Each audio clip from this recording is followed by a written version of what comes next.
Moin zusammen und herzlich willkommen zu einer kleinen, ganz besonderen Hacking-Challenge schon wieder, und zwar einer Oster-Hacking-Challenge. Ich wünsche euch allen wunderschöne Ostern und ja, ich wünsche euch auch viel Spaß mit unserer 10. Hacking-Challenge.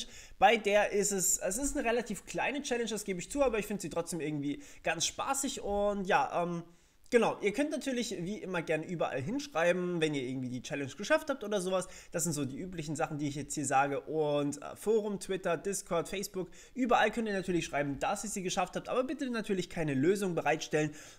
Es gilt aber natürlich, wie bei jeder Hacking-Challenge übrigens, ihr dürft alles mit dem Server machen, außer Denial-of-Service-Angriffe. Das heißt, auch Portscans oder sowas sind absolut in Ordnung. Und ja, Brute Forcen oder sowas ist natürlich totaler Bullshit, weil ich immer Passwörter so wähle, dass man sie nicht Brute Forcen kann. Das ist jetzt einfach wieder mal so ein kleines Passwort-Formularfeld sozusagen, mit dem ihr die Challenge schaffen könnt. Und die eigentliche Challenge gibt es dann woanders. Da ist hier der Link dazu. Das heißt, ihr braucht einfach nur auf diesen Link zu klicken und müsst dann halt eben rausfinden, was ihr machen müsst, um eben das Passwort zu bekommen. Und damit könnt ihr dann hier diese Challenge lösen.